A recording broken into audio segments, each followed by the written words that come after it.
Assalamualaikum warahmatullahi wabarakatuh. Nah, hari ini kita akan membahas tentang hikmah sa'i. Bagaimana sih itu sa'i? Dan kita sudah pernah membahas tentang definisi sa'i, ya. Jadi sa'i itu berjalan ya, teman-teman semuanya. Perjalanan, pada dasarnya perjalanan sa'i itu adalah zikrullah, ya. Jadi karenanya selama menjalankan ibadah sa'i, seseorang harus dipenuhi dengan zikir. Nggak boleh kayak cuman jalan doang tapi melamun terus ngelihat, jadi yang dapat cuman capeknya aja. Tapi ini berjalan, kemudian lisan kita terus berzikir dan hati kita terus diproyeksikan menuju kepada Allah. Dan arti kata sa'i itu adalah usaha, ya. Tapi bisa pula dikembangkan artinya menjadi berusaha dalam hidup, baik itu pribadi, keluarga atau masyarakat. Dan bagaimana pelaksanaan sa'i sudah pernah dibahas dalam video khusus tentang sa'i, bahwa pelaksanaan sa'i itu antara Bukit Safa dan Bukit Marwah, dan melestarikan pengalaman bagaimana Sayyidah Hajar, yaitu ibunda Nabi Ismail alaihissalam, ketika ia bolak-balik antara dua bukit itu untuk mencari air minum. Untuk siapa? Untuk dirinya dan untuk putranya. Dan saat itu dia kehabisan air di tempat yang sangat tandus, padahal ya tidak ada seorang pun yang dapat dimintai pertolongan. Dan Nabi Ibrahim alaihissalam, suami Siti Hajar dan ayahanda Nabi Ismail alaihissalam, tidak berada di sana. Jadi kalau misalkan ada ayahnya, ya bisa ayahnya mencari yang keliling, mencari air untuk memberikan untuk diberikan kepada istri dan anaknya. Akan tetapi Nabi Ibrahim pada saat itu sedang berada di negeri Syam. Sedang Allah perintahkan untuk ke negeri Syam dan berdakwah di sana. Dan hanya kasih sayang seorang ibu pada anaknya lah yang mendorong Siti Hajar untuk bolak-balik ya antara Bukit Safa, dari Bukit Safa ke Bukit Marwah, dari Bukit Marwah sambil berzikir juga ke Bukit Safa, belum nemu juga airnya. Begitupun dari Bukit Safa ke Bukit Marwah, sampai kalau dihitung sebanyak 7 kali, dan itu belum ketemu juga airnya. Dan jarak antara Bukit Safa ke Bukit Marwah itu kurang lebih 400 meter, sekitar 400 atau 450 meter teman-teman. Dan itu lumayan banget jaraknya. Dan dengan begitu jarak yang ditempuh Siti Hajar itu berarti hampir 400 kali 7, udah hampir berapa? Hampir 3 km. Dan akhirnya Allah memberikan nikmat berupa mengalirnya air Zam-Zam dari mata air abadi. Dan yang tadi dikatakan bahwa air Zam-Zam itu berasal dari hentakan kaki Nabi Ismail alaihissalam ya, qadarullah. Dan kemudian Siti Hajar mengatakan Zam-Zam, Zam-Zam. Jadi berkumpullah air itu, seperti itu ya. Nah, peristiwa itu menggambarkan bagaimana kasih sayang seorang ibu kepada anaknya, dan hal ini tuh harus menjadi teladan bagi kita sebagai kaum muslimin. Bagaimana kita mencari rezeki, kita berusaha kesana kemari.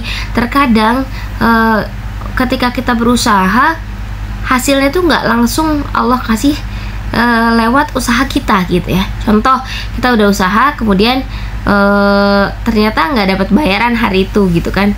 Ternyata bayarnya tuh dari jalur lain.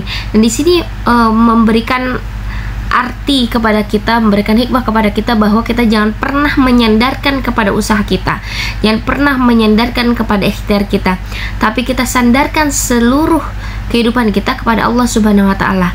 Adapun usaha yang kita lakukan sebagai bentuk ikhtiar kita, sebagai bentuk kesungguhan kita untuk mendekatkan diri kita kepada Allah Subhanahu wa Ta'ala. Dan di sini dikatakan sa'i memberikan makna sikap optimis dan usaha yang keras serta penuh kesabaran dan tawakal kepada Allah Subhanahu wa Ta'ala.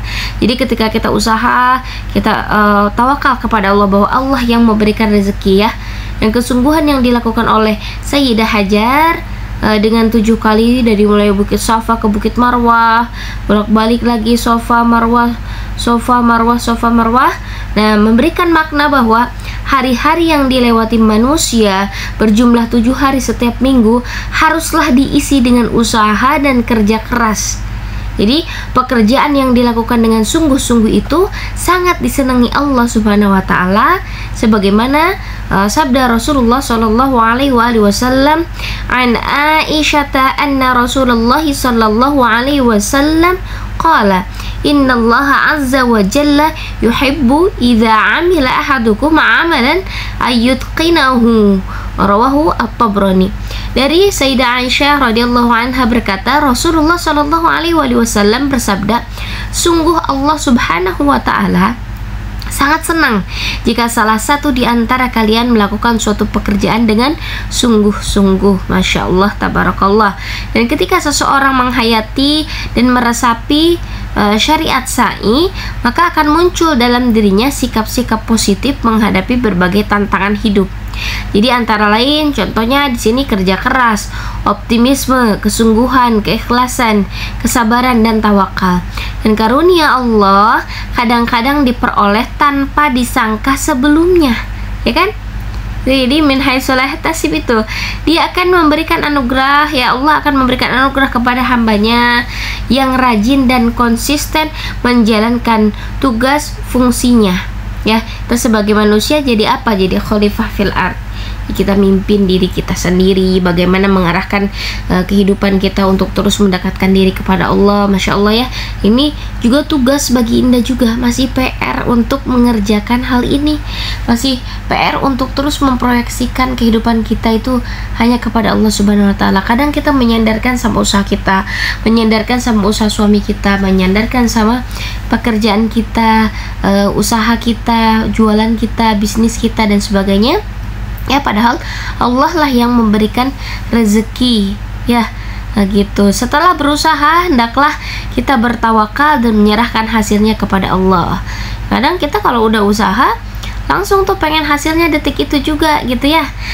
Padahal sebetulnya kadang juga ya kita dikecewakan karena kita terlalu berharap pada hal yang sudah kita usahakan gitu. Kita tidak berharap kepada Allah, maka yang akhirnya adalah yang kita dapatkan kekecewaan. Nah, tapi kalau berharap dari awal itu hanya kepada Allah dan kita berusaha untuk sesuatu tuh untuk dicari pahalanya, untuk beribadah, maka insya Allah kan sudah jelas rezeki itu dijamin ya. Maka kita tidak akan pernah khawatir atas apa yang ada atau tidaknya, atau hadir atau belumnya gitu kan, rezeki kepada kita.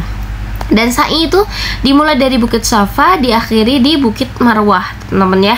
Di 7 kali sa'i itu dari Safa ke Marwah dihitung 1 kali, kemudian dari Marwah balik lagi ke Safa tuh dihitung 2, Safa Marwah 3, Marwah Safa 4, Safa Marwah 5, Marwah Safa 6, Safa Marwah berarti 7.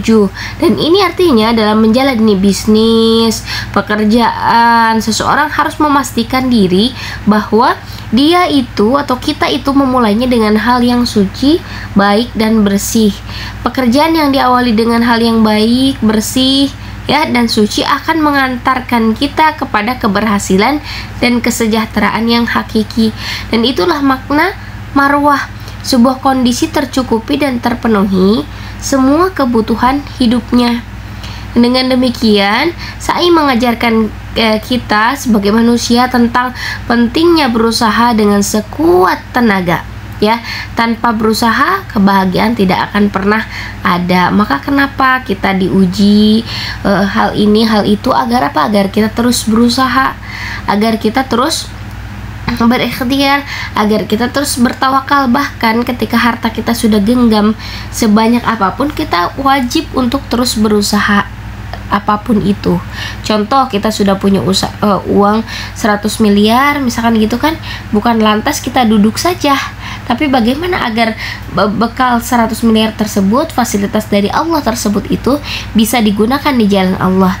Jadi kita cari mana nih fakir miskin yang membutuhkan, mana nih orang-orang yang membutuhkan kebermanfaatan kita, mana nih masjid yang perlu kita kunjungi, kita makmurkan masjidnya, mana nih orang-orang yang perlu dibantu kebutuhannya. Masya Allah ya. Jadi yuk mulai dari hari ini mudah-mudahan kita termasuk orang-orang yang sangat peduli dengan sesama, seperti itu ya. Terima kasih. Itu saja untuk pembahasan tentang hikmah sa'i dari Safa ke Marwah. Mudah-mudahan bermanfaat video ini, dan insya Allah Allah Subhanahu Wa Taala memberikan kepada kita hikmah dari beribadah sa'i, dan insya Allah ilmunya sampai kepada kita. Terima kasih. Wassalamualaikum warahmatullahi wabarakatuh.